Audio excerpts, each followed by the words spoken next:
Every road we drive on, every bridge we cross, every power line lighting up our homes, all of it was built with one assumption, that the climate would stay the same.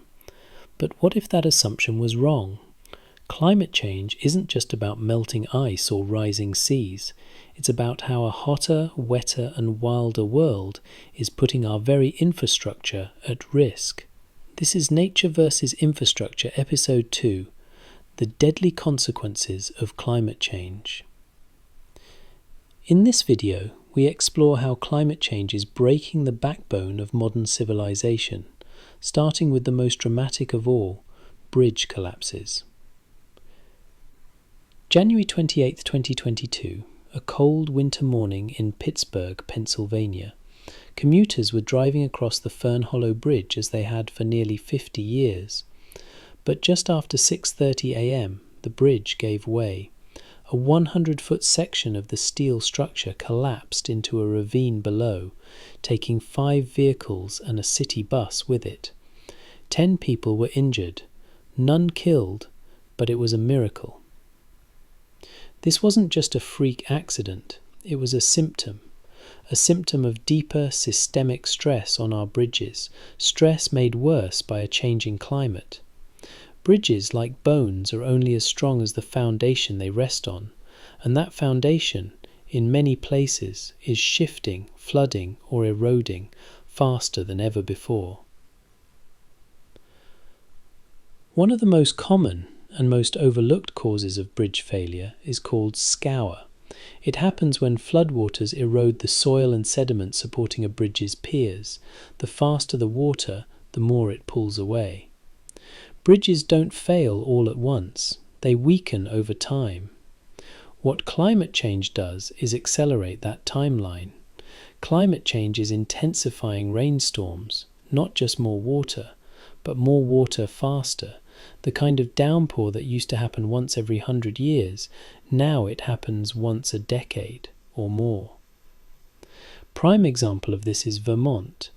In 2023, after 2 weeks of heavy rain, rivers across Vermont swelled beyond their banks. Bridges across the state, some more than 70 years old, suffered scouring damage. Engineers closed several of them preemptively. Others weren't so lucky. In the town of Londonderry, an old stone bridge gave out entirely under the pressure. According to the Federal Highway Administration, over 600,000 bridges in the US are considered at risk for scour, and climate change is making that list grow every year. Heat is another silent saboteur. Most bridges are built to withstand a range of temperatures, but those ranges were designed based on 20th century data. Today we're seeing record-breaking heat waves across Europe, Asia and North America. That heat causes materials to expand, especially steel. When a steel beam expands beyond its joints, it can't relieve the stress. That leads to warping, buckling or cracking. In some cases it snaps. In 2021, during a heat wave in the Pacific Northwest, Oregon's Department of Transportation had to shut down multiple bridges. Expansion joints had pushed past their limits. Emergency crews used fire hoses to cool the structures, a temporary fix to a permanent problem. In colder climates, freeze-thaw cycles wreak havoc. Water seeps into small cracks in concrete. Then it freezes, expanding and splitting the structure from within. With climate change, the problem isn't just the cold, it's the wild temperature swings. Bridges in places like the Midwest now freeze and thaw dozens more times each season than they did a generation ago. Minnesota has seen an uptick in bridge maintenance needs due to freeze-thaw damage. According to the Minnesota DOT, more than 200 bridges required emergency patching or joint replacement between 2020 and 2024 due to climate-related cracking. Concrete is durable, but not invincible. Once it starts to crack from freeze-thaw cycles, water gets in, salt gets in, and corrosion follows fast. Weather as a whole is becoming more extreme. Hurricanes and typhoons are becoming stronger. That's a fact backed by data. Warmer oceans feed stronger storms. These storms don't just dump rain, they bring floating debris, trees, cars, shipping containers, slamming into bridge supports. The 2005 collapse of the I-10 bridge in New Orleans after Hurricane Katrina is a textbook case. The storm surge lifted bridge segments from their foundations and carried them downstream, causing devastation for thousands. We're dealing with higher winds, higher waves, and more water. That's a brutal combination for any bridge. Here's the uncomfortable truth. Most of the world's bridges were not built for this climate. In the US, the average age of a bridge is over 44 years. In some states, more than a third of all bridges are functionally obsolete. We've stretched these lifespans far beyond what was intended, and now extreme weather is speeding up their decline. This isn't just an American problem. Across the globe, bridges are failing, not because they were poorly built, but because the environment they were built for no longer exists. The good news is, we can adapt. New bridges are being designed with climate change in mind. That means deeper foundations to withstand flood scours, flexible expansion joints to absorb thermal stress, corrosion-resistant materials for saltwater environments, embedded sensors for real-time structural monitoring. An example of this is the Queensferry Crossing, Scotland. The bridge was completed in 2017. This cable-stayed bridge includes wind shielding, ice-resistant cables, and sensors that measure vibration, temperature, and traffic stress 24/7.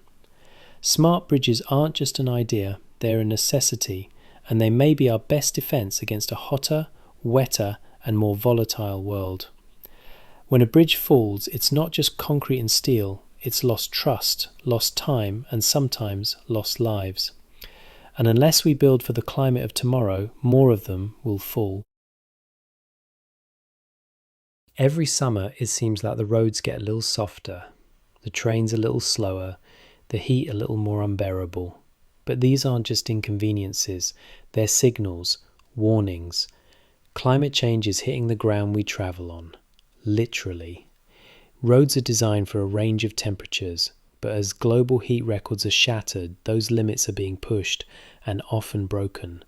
Once surface temperatures hit 50 degrees or higher, and they often do in the summer, asphalt begins to soften. That leads to rutting, stickiness, and eventually structural breakdown. In 2023, parts of Phoenix, Arizona recorded surface road temperatures as high as 82 degrees Celsius, hot enough to fry skin in seconds, and soft enough to trap car tires. It's not just softness, roads can also buckle. Sharp upward bends caused by thermal expansion. This happens when expansion joints fail to compensate for the heat. Chicago 2022, during a prolonged heatwave, the city saw over 24 pavement blowouts, slabs of concrete lifting several inches, forcing emergency repairs and causing traffic nightmares. Pavement blowouts aren't freak events anymore, they're seasonal expectations. It's not just our roads that are under stress, our railways are also feeling the pressure. Trains run on steel, and as we know, steel expands with heat. If tracks don't have enough room to expand, they buckle, sometimes with catastrophic results. In 2022, the UK rail systems faced tremendous disruptions. During record-breaking temperatures, the UK rail network was brought to a standstill. Trains were cancelled, delayed, or slowed down dramatically to prevent derailments.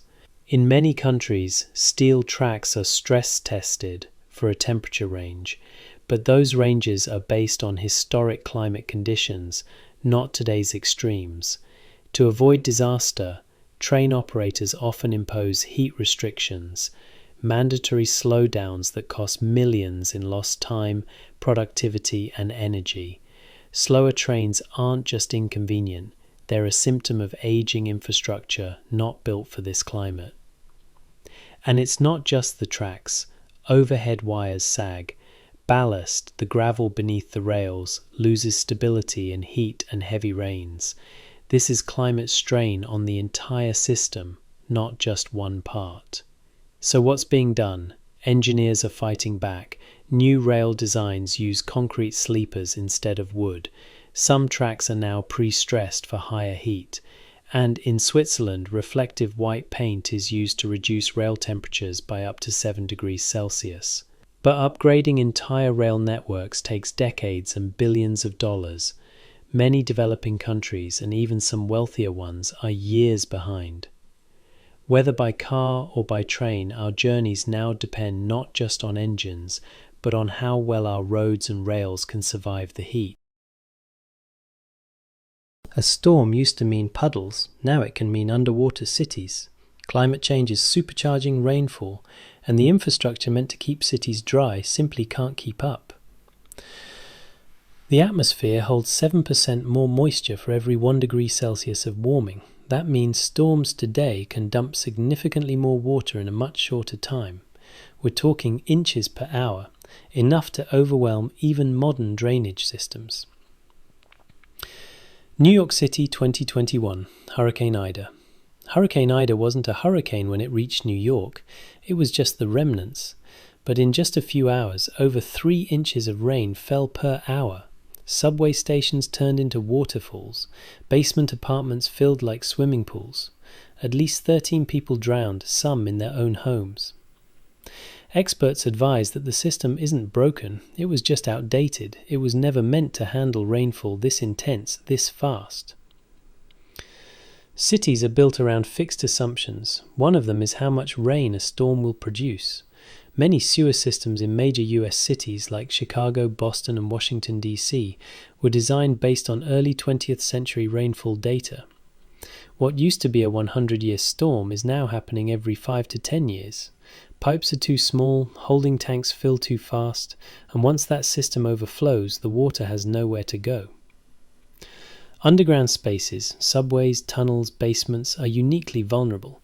In a flash flood they become traps, water flows downhill, and in cities that often means underground.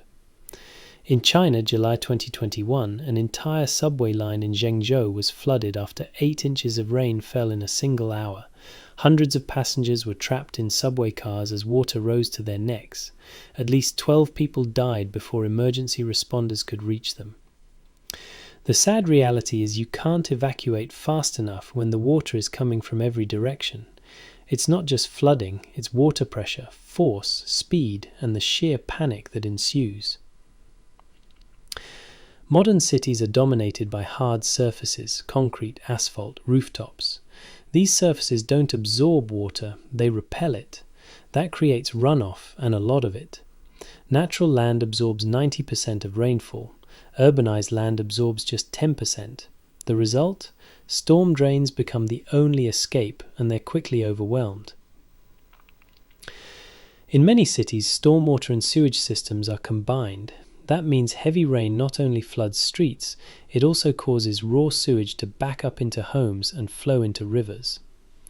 During a record storm, more than 6 billion gallons of sewage and stormwater were released into the Detroit River system. Entire neighborhoods saw sewage erupt into basements, causing millions in damages and weeks of cleanup. Climate-driven flooding isn't just about water, it's about what comes with the water: bacteria, toxins, waste. So what's the fix? It's more than just bigger pipes. Cities are beginning to adopt green infrastructure, systems that mimic nature. That includes rain gardens that soak up runoff, permeable pavements that let water through, bioswales, landscape ditches that slow water down. A great example of this is Philadelphia's Green City Clean Waters program. Instead of expanding grey infrastructure, Philadelphia invested in green solutions. Over a decade, they reduced stormwater runoff by 1.5 billion gallons annually, without digging up the city. But retrofitting a city takes time, money, and vision. Most urban areas remain vulnerable, and as the climate grows wetter and wilder, the risk only rises. Storms are no longer rare, they're the new normal. And the question is no longer if the water will come, but more where it will go.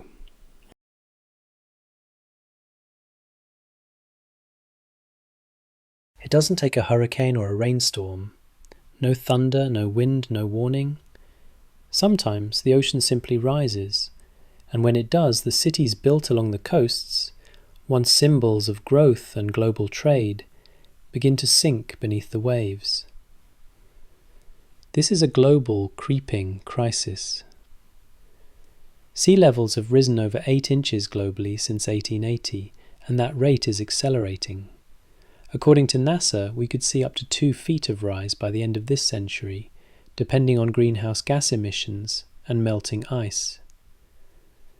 That doesn't sound like much until you realize how flat many coastal cities are. An inch of sea level rise can push tides much further inland and raise the baseline for all coastal flooding. But you want to use the ocean's whiz into here.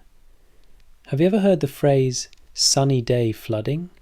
Once a rare nuisance, is now a predictable reality in places like Miami, Charleston and Jakarta.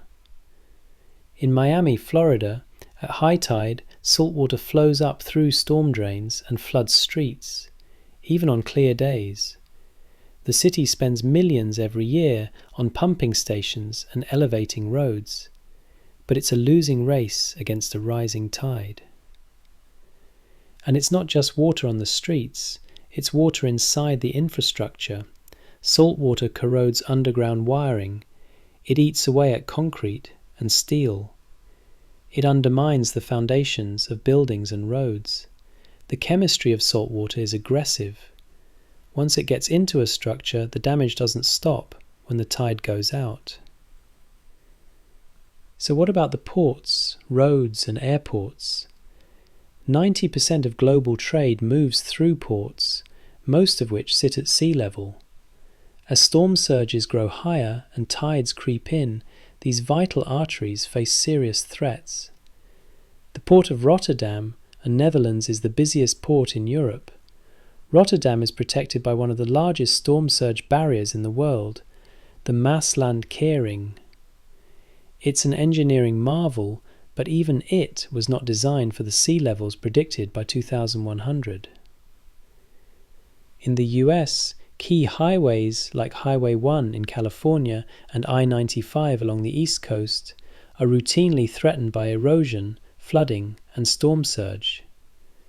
Airports such as the San Francisco International Airport is just 10 feet above sea level, and in 2012, LaGuardia Airport in New York was underwater during Hurricane Sandy. Even a few inches of sea level rise can mean runways are flooded during high tides, which can cause global disruption. So what about the local communities? Some coastal communities have already reached the breaking point. Île de Jean-Charles, Louisiana, a tiny island community, has lost 98% of its land to rising seas and erosion. It became the first federally recognized climate refugee zone ever in the US, with its residents relocated inland. In Indonesia, Jakarta is sinking, literally. Pumping groundwater has caused land to subside as sea levels rise. This is causing a monumental change in the country, forcing the Indonesian government to build an entirely new capital city elsewhere. In many places around the world, countries are attempting to hold back the sea, building seawalls, elevating roads, installing pumps, and it's not cheap. Take a look at New York's East Side Coastal Resiliency Project. Estimated at over $1.45 billion, the project aims to raise parkland, build barriers, and install pumps to protect Lower Manhattan. For every meter of coastline, there's a choice: defend it, adapt it, or abandon it, and that decision gets more expensive every year. We can't stop the ocean, but we can choose how we meet it, with preparation, innovation, and honesty about the risks ahead.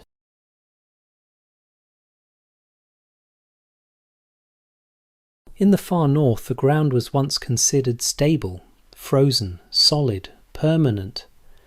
But today, that ground is melting, buildings are shifting, roads are twisting, pipelines are breaking. This is permafrost, and climate change is turning it into mush. So what is permafrost? Permafrost is soil that remains frozen for at least 2 consecutive years. In parts of Siberia, Canada, and Alaska, it can extend hundreds of feet deep. Centuries, this frozen ground acted like natural concrete, strong enough to support buildings, roads, and pipelines, but now that concrete is turning to jelly. When permafrost thaws, the ice in the soil melts, the volume shrinks, the ground slumps. Everything built on top of it starts to move, and not in a good way. In the Arctic, temperatures are warming up to 4 times faster than the global average. That rapid warming is triggering a cascade of damage, roads cracking and sinking into the softening ground, airport runways becoming uneven and unsafe, buildings tilting and collapsing as their foundations shift, oil and gas pipelines stretching, cracking, or bursting from uneven supports. Bethel, Alaska is a remote town that sits on continuous permafrost, or it used to. Residents have watched as their homes leaned, their water pipes ruptured, and roads turned wavy over the past decade. The problem isn't just ice melting, it's the loss of stability. What was once rock solid becomes unpredictable and unstable. In Russia's Arctic regions, oil and gas infrastructure is particularly vulnerable. In 2020, a diesel storage tank collapsed near Norilsk, spilling over 20,000 tons of fuel into rivers and soil, causing devastating environmental impact. The thaw wasn't detected in time, and the tank's support system failed. That's the kind of silent infrastructure risk we're going to see more often in the Arctic. Pipelines are engineered for pressure, but not for shifting ground beneath them. So how do you build on a foundation that's disappearing? Engineers are experimenting with elevated structures on stilts that reduce heat transfer to the ground, insulated foundations that help keep the soil cold, thermosiphons, buried tubes filled with fluid that draw heat away from the ground during winter. For example, the Trans-Alaska Pipeline System. This 800-mile pipeline is built on stilts with cooling systems to maintain permafrost. It's a marvel of adaptation, but even it faces increasing maintenance as the ground continues to change. According to recent projections, up to 70% of near-surface permafrost could disappear by the end of this century. This isn't just an Arctic problem, it's a global one. As permafrost thaws, it also releases carbon and methane into the atmosphere, amplifying the very warming that caused it to melt in the first place. The ground beneath us is no longer guaranteed. In the age of climate change, even the Earth itself is shifting.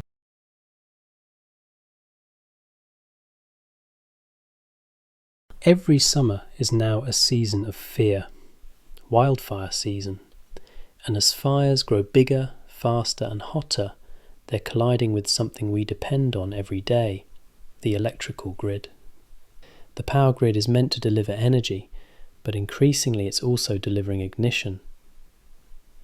In November 2018, California, a faulty power line owned by Pacific Gas and Electric sparked a fire in Northern California. The blaze moved so quickly that the town of Paradise was nearly destroyed in hours. Sadly, 85 people died.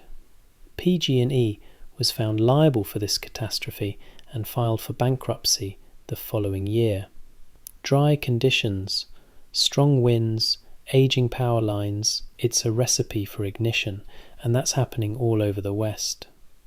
High winds are often the final trigger. When power lines swing into trees or break and fall, they ignite dry brush below. And in today's superheated climate, it only takes a spark. As summers become longer and drier, utilities are facing a tough choice: keep the power flowing or shut it off. In many areas, planned blackouts are becoming a new normal. welcome to the era of public safety power shutoffs. To prevent fires, utilities in places like California and Australia are now preemptively cutting power to entire regions during periods of high fire risk. In California, between 2019 and 2023, millions of people experienced rolling blackouts during fire season, businesses forced closed, food left spoiled, medical equipment left failed. In some places, cell towers went dark, leaving people without emergency alerts. The reality is, we've built our society on continuous electricity, but that model isn't safe when the grid itself becomes a fire hazard. The electrical grid was never designed to operate in 115 degrees Fahrenheit heat, surrounded by dry brush, under gale force winds. Many power poles are decades old, transformers overheat, substations can ignite, and climate change is making the fire season longer and more intense, expanding from a few hot months to nearly the entire year in some places. In California, fire season used to run from July to September. Now it begins in May and can last into December.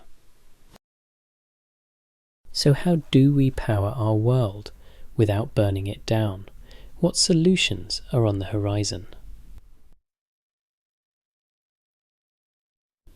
Some solutions include undergrounding power lines. This is costly but effective. Some places are building smart grids that detect faults and shut off segments automatically. Another solution is microgrids powered by solar and battery storage, which can keep lights on locally even when the larger grid shuts down. A company doing just this is Sonoma Clean Power of California. This community energy provider is building a fully fire-resistant microgrid powered by solar, batteries and backup generators. The goal? Keep critical infrastructure running no matter what. In the end, it's not just about hardening the grid, it's about rethinking how and where we deliver power in a volatile climate. The grid is the nervous system of modern life, but if we want it to survive the fires ahead, we'll have to redesign it for a world that's burning.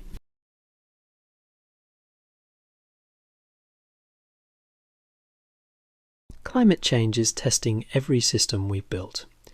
But around the world, people aren't just watching the damage, they're responding. From mega projects in the Netherlands to green rooftops in New York, engineers, architects and city planners are developing infrastructure that adapts, not collapses. Nations are all seeking to build stronger, smarter infrastructure. Old infrastructure was built for a static world. New infrastructure must be dynamic, flexible and climate aware.